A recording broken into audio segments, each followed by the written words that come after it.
Good evening. स्वागत है आप सभी साथियों का आपके अपने चैनल में। तो जनरल स्टडी के अंतर्गत आज का जो टॉपिक है हमारा वो है वैदिक सभ्यता। इससे पहले हमने ऐतिहासिक धार्मिक ग्रंथ जितने भी प्राचीन भारतीय इतिहास को जानने के लिए महत्वपूर्ण थे वो हमने चर्चा कर लिए। आज हम इस चैप्टर में वैदिक सभ्यता के बारे में चर्चा करने वाले हैं।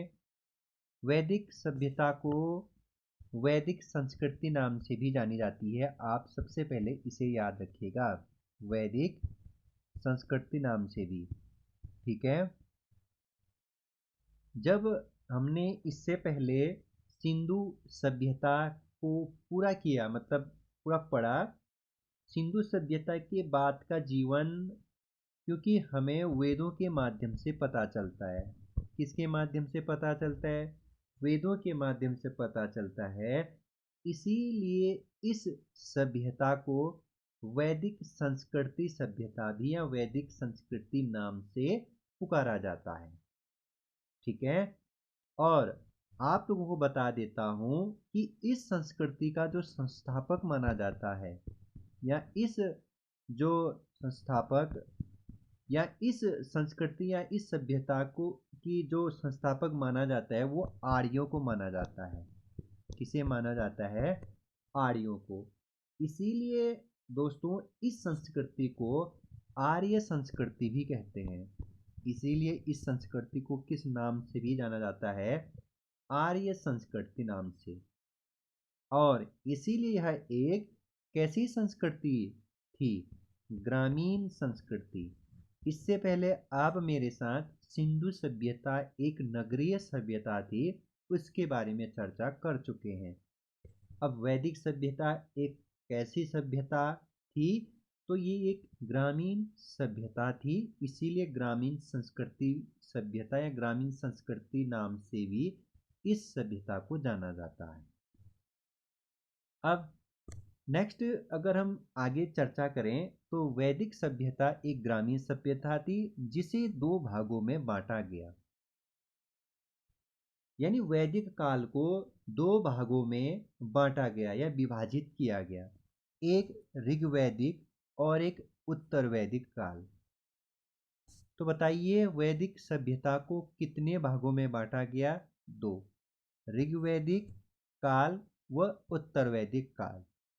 जहाँ पे ऋग्वैदिक काल का टाइम पीरियड है आप लोगों का 1500 से 1500 बीसी से लेकर के 1000 बीसी तक, ये ऋग्वैदिक काल का टाइम पीरियड है। वहीं उत्तर वैदिक काल का जो टाइम पीरियड है वो है 1000 बीसी से 600 बीसी तक का जो टाइम लिमिट है वो है उत्तर वैदिक काल का। ये एग्जाम में ऐसा ही पूछता है। अगर वैदिक सभ्यता का टोटल ड्यूरेशन देखें 1500 बीसी से लेकर के 600 बीसी तक, ठीक है, याद रखेंगे। अब एक हमारे महान लेखक है मैक्समूलर। मैक्समूलर के अनुसार आर्यों का मूल निवास मध्य एशिया था। आर्यों का जो मूल निवास था वो मध्य एशिया, क्योंकि वैदिक सभ्यता के जनक किसे माने जाते हैं? आर्यों को। जबकि आर्य शब्द का अर्थ कुलीन या श्रेष्ठ होता है। आर्यों ने वैदिक सभ्यता की स्थापना पंजाब व अफगानिस्तान में किया।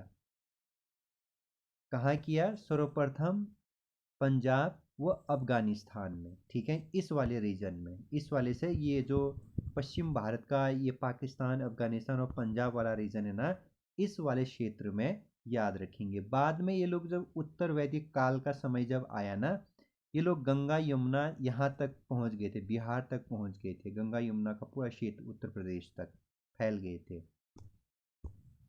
ठीक है। ऋग्वेद में भरत व त्रिशतु जन का उल्लेख मिलता है। ठीक है, ये एक एडिशनल जानकारी है, इसके बारे में अभी हम चर्चा आगे करने वाले हैं। अब हम सबसे पहले ऋग्वैदिक कालीन या ऋग्वैदिक काल के बारे में पर जानकारी जुटाते हैं। ओके। आर्यों द्वारा जिस विस्तृत क्षेत्र का निर्माण किया गया उसे सप्त सैंधव प्रदेश कहा गया। क्या कहा गया? आर्यों द्वारा जिस विस्तृत क्षेत्र में या जिस क्षेत्र में वो निवास किए उसे सप्त सैंधव प्रदेश कहा गया। और भारतीय आर्यों के संबंध में प्रथम जानकारी हमें जहाँ से मिलती है वो मिलती है ऋग्वेद से। कहाँ से मिलती है हमें आर्यों के बारे में जानकारी? वो भी भारतीय आर्यों के संबंध में वो मिलता है ऋग्वेद में, क्योंकि इसी ऋग्वेद में जो आर्य शब्द है, इस आर्य शब्द का 36 बार उल्लेख मिलता है। कितने बार उल्लेख मिलता है? 36 बार। इसे आप याद रखेंगे, ठीक है। अब हम आगे बात करें। ऋग्वेद में गाय को अधन्या कहा गया है। क्या कहा गया है? ऋग्वेद में गाय को अधन्या कहा गया है। ये एक ऋग्वैदिक कालीन आर्थिक क्रियाकलाप थी आर्यों की, क्योंकि गाय को सबसे उत्तम धन माना जाता था इस समय पे। बताइए, ऋग्वैदिक काल में सबसे उत्तम धन किसे माना जाता था? गाय को। और गाय के लिए अधन्या शब्द प्रयोग हुआ है। इसका मतलब होता है न या कभी न मारे जाने योग्य पशु, न मारे जाने योग्य पशु कहा गया है, ठीक है। इसे भी आप याद रख लीजिएगा। आर्यों का मुख्य व्यवसाय कृषि व पशुपालन था, और जो घोड़ा है वो इनका प्रियतम पशु था। तो प्रियतम पशु पूछा जाएगा तो वो घोड़ा है, ठीक है। आर्यों द्वारा खोजी गई वस्तु लोहा थी, ठीक है। और अगर प्रयोग की बात करें, धातु के रूप में सर्वप्रथम इन्होंने तांबे का प्रयोग किया गया, तांबे का प्रयोग किया, ठीक है। सर्वप्रथम प्रयोग में तो तांबा, तो खोजी गई धातु लोहा, जिसे श्याम अग्रस कहा गया है। तो श्याम अग्रस ऋग्वैदिक काल में किसे बोला गया है? लोहा को। ये इंपॉर्टेंट है, ये पूछा गया सवाल है। वहीं तांबा को लोहित अय्यस, तांबा को क्या बोला गया है? लोहित अय्यस। वैदिक काल में हल को सिरा, जो हल होता था, मतलब जो हल आपने देखे भी होंगे, हल को सिरा, जुते हुए खेत को उर्वरा, जो जुते हुए खेत था उस समय पे उसे उर्वरा, और हल रेखा को सीता कहा जाता था। तो ये सारे पॉइंट ना बहुत ज़्यादा इम्पोर्टेंट है। हल को सिरा, जुते हुए खेत को उर्वरा, और हल रेखा को सीता कहा जाता था, ठीक है। जबकि जो व्यापारी होते थे उनके लिए पणी व शुद्ध खोर के लिए वेकनाट कहा जाता था। यानी व्यापारी वर्ग के लिए पणी, याद रखेंगे, पणी यानी मणि, इस तरीके से याद रखिएगा। वहीं सूदखोर के लिए वेकनाट कहा जाता था। ये सारे पॉइंट आप लोगों के लिए बहुत ज़्यादा इम्पोर्टेंट है प्यारे मित्रों। आर्य लोग युद्ध के लिए गविष्ट शब्द का प्रयोग करते थे। तो बताइए, गविष्ट शब्द से आप क्या समझते हैं? ऋग्वेद काल में तो युद्ध में कबीले का नेतृत्व तो राजा करता था। बता देता हूँ, जब युद्ध होते थे उसमें कबीले का नेतृत्व कौन करता था? राजा। और युद्ध के लिए ऋग्वेद में किस शब्द का प्रयोग हुआ है? वो हुआ है गविष्ट शब्द का प्रयोग, ठीक है। इसे भी आप याद रखेंगे। और खास करके जिसका अर्थ होता है गायों के लिए युद्ध या गायों की खोज, ठीक है, गायों की खोज। वैदिक काल में निष्क व शतमान नामक सिक्कों का उल्लेख मिलता है। तो निष्क और शतमान क्या थे वैदिक काल में? ये सिक्के होते थे, ठीक है। सिक्के के लिए प्रयुक्त होने वाला शब्द है ये। ऋग्वेद में प्रमुख देवता इंद्र था, जिसका अन्य नाम पुरंदर। सबसे ज़्यादा बार चर्चा इसी की हुई है। और युद्ध का देवता और वर्षा का देवता इसी इंद्र को बोला जाता था, या इसे बादल का देवता भी बोला जाता था। तो बताइए, ऋग्वेद में प्रमुख देवता इंद्र, जिसे पुरंदर भी बोला गया है, और इन्हें बादल का देवता भी माना गया है। वही युद्ध का देवता और वर्षा का देवता भी इन्हें कहा जाता था। इसके बाद जब दूसरे स्थान पर पूछा जाएगा तो अग्नि देवता की चर्चा मिलती है। किस देवता की चर्चा मिलती है? अग्नि देवता की। पूषण को पशुओं का देवता कहा जाता था और आश्विन को विपत्तियों को हरने वाला देवता कहा जाता था। तो यहाँ पे पूषण क्या होता था? यानी पूषण देवता पशुओं का देवता और आश्विन विपत्तियों को हरने वाला देवता कहा जाता है। अग्नि को मनुष्यों व देवताओं को जोड़ने वाला और धौ को आकाश का देवता जो सबसे प्राचीन। तो याद रखेंगे, अग्नि जो अग्नि देवता, अग्नि को मनुष्य और देवता के बीच मध्यस्थ की भूमिका निभाने वाले देवता के रूप में पूजा जाता था। अग्नि को मनुष्य और देवताओं को जोड़ने वाला यानी मध्यस्थ की भूमिका निभाने वाला देवता अग्नि को बोला गया है। धौ को आकाश का देवता बोला गया है क्योंकि आकाश का पर्यायवाची भी है। इसे भी याद रखेंगे। जो सबसे प्राचीन भी है, याद रखिएगा। कुछ नदियों के नाम मिलते हैं, ऋग्वेदिक कालीन नदियाँ। यहाँ पे प्राचीन नाम और ये वर्तमान नाम है और ये प्राचीन नाम है। जैसे झेलम का प्राचीन नाम वितिस्ता, ये पूछा गया है। चिनाब का प्राचीन नाम अस्किनी, रावी का प्राचीन नाम परुशनी, गंडक का प्राचीन नाम सदानीरा, सतलज का प्राचीन नाम शत्रुदी, व्यास का प्राचीन नाम बिपाशा, काबुल का प्राचीन नाम कुंभा और घग्गर का प्राचीन नाम मिलता है आप लोगों का। जो मिलता है वो मिलता है दृश्यद्वती। ठीक है। और गोमती का प्राचीन नाम गोमल, सरस्वती का प्राचीन नाम घग्गर।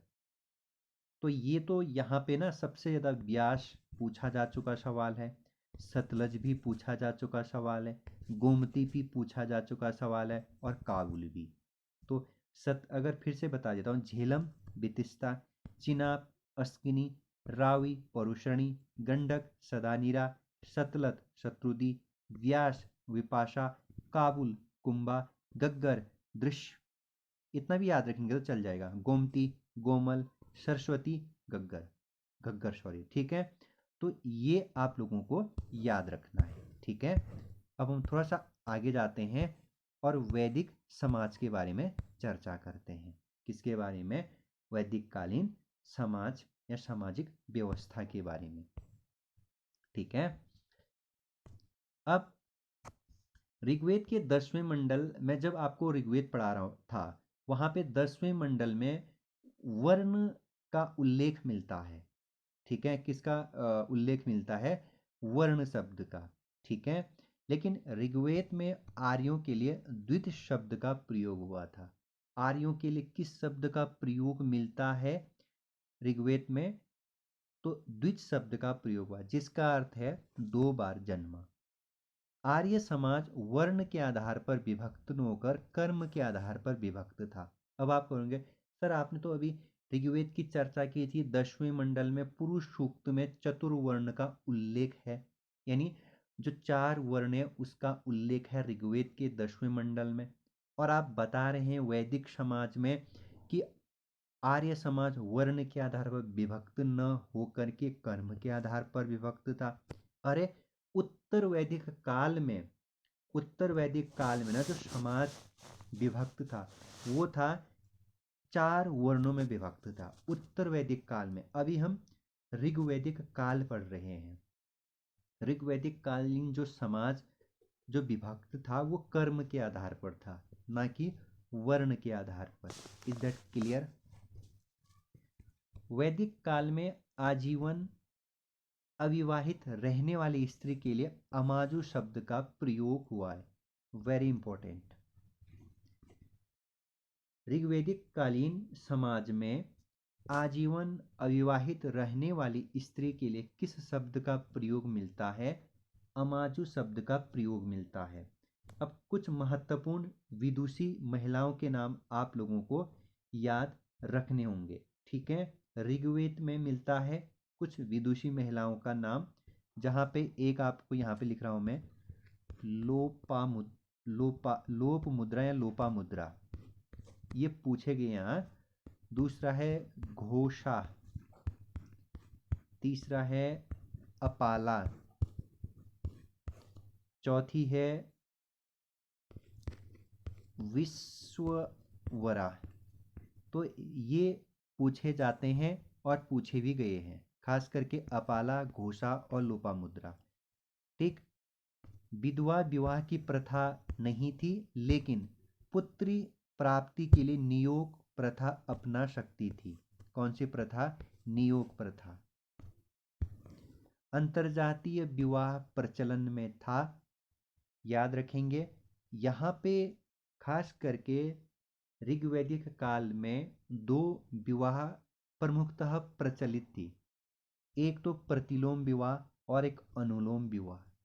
अब यहाँ से सवाल पूछा जाता है, अनुलोम विवाह से आप क्या समझते हैं? अनुलोम विवाह में क्या होता था, जो पुरुष होते थे वो उच्च वर्ण और जो स्त्रियां होती थी वो निम्न वर्ण की होती थी।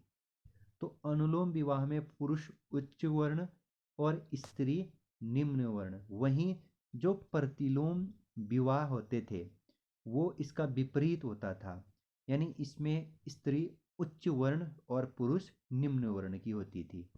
ये आप याद रखेंगे, ये मोस्ट इंपॉर्टेंट है मित्रों। वैदिक काल में बहुतु कन्या को विवाह के समय उपहार स्वरूप दिया जाता था। आर्यों का मुख्य जो पेय पदार्थ था वो सोम रस होता था, और जिसे ऋग्वेद में वनस्पतियों से बनाया जाता था, इसकी चर्चा है। ठीक है, तो सोमरस इनका पेय पदार्थ होता था और इसे वनस्पति से बनाया जाता था, जो आर्यों का मुख्य पेय पदार्थ था। आर्यों के परिधान 3 भाग में विभाजित था, वाश, अधिवास और उसनिस। वाश, अधिवास और उसनिस, इसे आप याद रखेंगे। अब ऋग्वैदिक कालीन प्रशासन की बात करते हैं, या कहीं पर हो सकता है आप लोगों को प्रशासन की जगह क्या मिले, राजनीतिक व्यवस्था मिले। क्या मिले? राजनीतिक व्यवस्था। ठीक है, तो आर्यों का प्रशासन 5 भागों में बटा था। कितने भागों में बटा था? 5 भागों में। कुल, ग्राम, विश्व, जन व राष्ट्र। अब एग्जामिनर क्या करता है, इसे बढ़ते हुए क्रम में लगाओ या घटते हुए क्रम में लगाओ, कह देता है वो। बढ़ते हुए क्रम यानी आरोह क्रम, अवरोही घटता क्रम होता है। तो कुल, फिर ग्राम, विश्व, जन व राष्ट्र। यहाँ पे आपसे पूछा जाएगा कि कुल के प्रमुख को किस नाम से पुकारा जाता था। तो कुल के प्रमुख को कुलुप, कुल के प्रमुख को किस नाम से? कुलुप। ग्राम के मुखिया को ग्रामीणी या मुखिया। वही जो विष होता था, विष के मुखिया को विषपति, विषपति। ठीक है, याद रखिएगा। और जन के प्रमुख को राजन या राजन। ठीक है, जन को कबीला नाम से भी पुकारा गया है, याद रखेंगे। इसके बाद जन से फिर जनपद बनता है, महाजनपद। ठीक है, वो आप नेक्स्ट टॉपिक में पढ़ेंगे मेरे साथ। ऋग्वैदिक काल की सबसे प्राचीन संस्था विदत, जिसका ऋग्वेद में 122 बार जिक्र मिलता है। यहाँ से सवाल पूछा गया है, वैदिक काल की सबसे प्राचीन संस्था कौन सी है इनमें से? विदत। और ऋग्वेद में इसकी 122 बार चर्चा की गई है। अन्य भी है संस्थाएं, सभा और समिति। यहाँ पे जो सभा और समिति थी, वो सभा यहाँ पे समाज में श्रेष्ठ लोगों की संस्था थी। यानी वैदिक काल में सभा से आप क्या समझते हैं? श्रेष्ठ लोगों की संस्था थी।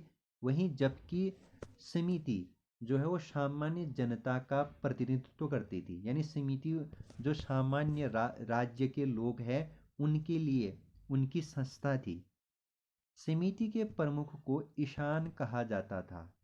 समिति के जो अध्यक्ष होते थे उसे क्या कहा जाता था? ईशान कहा जाता था। अब ये सभी लोग क्या करते थे? राजा को सलाह देने वाली संस्था थी। जो समिति है, सभा है, विदत है, ये राजा को सलाह देने वाली संस्था थी। ठीक है। ऋग्वैदिक काल में सभा और समितियों में महिलाएं भाग ले सकती थी। महिलाएं क्या हो सकती थी? महिलाएं भाग ले सकती थी। आप इसे याद रख सकते हैं। बलि राजा को दिया जाने वाला एक स्वैच्छिक टैक्स होता था। तो बलि अगर पूछा जाएगा तो आप याद रखेंगे, जनता जो होती थी वो राजा को स्वेच्छा से कर देते थे, उसे बलि। और राजा का प्रमुख पदाधिकारी पुरोहित होता था। अब यहाँ पे एक शब्द आया है पुरोहित, तो पूछा जाएगा पुरोहित तो राजा का प्रमुख पदाधिकारी याद रखेंगे, राजा की मदद के लिए। किसके लिए? राजा की मदद के लिए। ठीक। अब थोड़ा और आगे जाते हैं। ठीक है। और यहाँ पे बता देना चाहूँगा, मैं याद दिला देता हूँ। सभा और समिति, मैंने आप लोगों को अथर्ववेद पे कुछ बताया था। बताओ, अथर्ववेद में सभा और समिति की चर्चा हुई है, लेकिन किस नाम से हुई है? बताइए। शाबाश। प्रजापति की दो पुत्रियां कहा गया है। इसे किस में? अथर्ववेद में। किस में कहा गया है? अथर्ववेद में कहा गया है। Is that clear? बहुत अच्छे। और किसकी पुत्रियां बताई गई है? प्रजापति की। इसे भी आप याद कर लीजिएगा। अब हम आगे जाते हैं और उत्तर वैदिक काल के बारे में चर्चा करते हैं। अब उत्तर वैदिक काल पे पहुंच चुके हैं। सबसे पहले आपको ये समय अवधि याद रखनी है। 1000 ईसा पूर्व को हमने बीसी बताया था, और 600 बीसी तक ये उत्तर वैदिक काल का समय है। अब उत्तर वैदिक काल का सबसे पहले आप लोगों को याद रखना है कि इसकी जानकारी हमें किससे मिलती है। तो इसकी जानकारी हमें एक तो वेदों से मिलती है। वेदों में भी सामवेद, अथर्ववेद और यजुर्वेद, सॉरी हाँ यजुर्वेद। तो इन वेदों से हमें इसके बारे में जानकारी मिलती है। साथ में जो हमने आप लोगों को ब्राह्मण ग्रंथ पढ़ाए थे, इसीलिए तो पढ़ाया था वो मैं, ब्राह्मण ग्रंथ। आप लोगों को मैंने आरण्यक पढ़ाया था। क्या पढ़ाया था? आरण्यक। आप लोगों को मैंने उपनिषद भी पढ़ाया। ठीक है। तो इनके माध्यम से हमें उत्तर वैदिक काल के बारे में जानकारी मिलती है। ठीक। अच्छा, इस काल में जब मैं आप लोगों को ऊपर बता रहा था कि इस काल में आर्य लोग पंजाब से आगे निकल चुके थे, इस वाले रीजन से आगे निकल चुके थे, और वो लोग गंगा यमुना तक पहुंच चुके थे, और गंडक तक विस्तार हो चुका था, मतलब गंडक तक पहुंच गए थे वो। ठीक है। अब आगे बढ़ते हैं। उत्तर वैदिक काल में राजा का पद वंशानुगत हो गया था। क्या हो गया था? राजा का पद वंशानुगत हो गया था। इसे भी आप याद रखिएगा। यहाँ पे आपने अपने दैनिक जीवन में, या फिर अब जब प्राचीन कुछ महाभारत या फिर कोई भी आप एपिसोड देखते हैं, धारावाहिक जो राजाओं से संबंधित होते थे, तो उसमें आपने एक सुना होगा राजसयु यज्ञ, सॉरी, एक सुना होगा आपने राजसयु यज्ञ, एक सुना होगा आपने वाजपेयी यज्ञ, और एक यज्ञ और सुना होगा आपने अश्वमेघ यज्ञ। अश्वमेघ यज्ञ। ठीक है। 3 यज्ञ सुने आपने। अब यहाँ पे आपसे पूछा क्या जाता है कि जो यहाँ पे राजसयु यज्ञ होता था वो किस लिए किया जाता था प्राचीन काल में? राजा के राज्याभिषेक पर राजसयु यज्ञ होता था। राजसयु यज्ञ क्यों होता था? जब राजा का राज्य, जैसे कोई राजा का पुत्र है, उसका जब राजा बनेगा वो, तो राज्याभिषेक, जब वो राजा बन रहा है तो राजा के राज्याभिषेक पर राजसूय यज्ञ, वही आपसे पूछा क्या जाएगा कि जो आपके अश्वमेध यज्ञ, अश्वमेध यज्ञ क्या होता था? अश्वमेध यज्ञ पर क्या होता है कि राजा अपने राजपाट से, यानी अपने राज्य से एक घोड़े को छोड़ देता है, फिर उसे संपूर्ण जितने भी उसके इर्द गिर्द राज्य होते थे, उन राज्यों से होकर के उस घोड़े को क्या हो जाता था? छोड़ा जाता था। जो राज्य उस घोड़े को रोकेगा, मतलब उससे उस राज्य को युद्ध करना होता था, और जो नहीं रोकेगा तो वो राज्य उसके अधीन हो जाते थे। ठीक है, तो आप अश्वमेध यज्ञ समझ गए होंगे। ठीक, इसे आप याद करने की कोशिश भी कर लीजिएगा। आगे बढ़ता हूँ। राजा के पदाधिकारियों को रत्नी कहा कहते थे। शतपथ ब्राह्मण ग्रंथों में 12 रत्नी का उल्लेख मिलता है। सर्वप्रथम जापलोपनिषद में 4 आश्रमों का जिक्र मिलता है। मैंने आप लोगों को बताया भी था, जापलो उपनिषद, ठीक है, उसमें 4 आश्रमों का उल्लेख मिलता है। इसमें ब्रह्मचर्य, गृहस्थ, वानप्रस्थ और संन्यास, सभी 1 से 25, 25, ये 1 से 25 है, ये 25 से 50 है, ये 50 से 75 है, और 75 से ऊपर सन्यासी है। ठीक है, याद कर लीजिएगा। गृहस्थ आश्रम में मनुष्य 3 ऋणों से मुक्ति पा सकता है, खास करके देव ऋण, ऋषि ऋण और पितृ ऋण। इसमें गृहस्थ आश्रम जो ये आप लोगों का दूसरा आश्रम है, इसमें मनुष्य 3 ऋणों से मुक्त पा सकता है, देव ऋण, ऋषि ऋण और पितृ ऋण।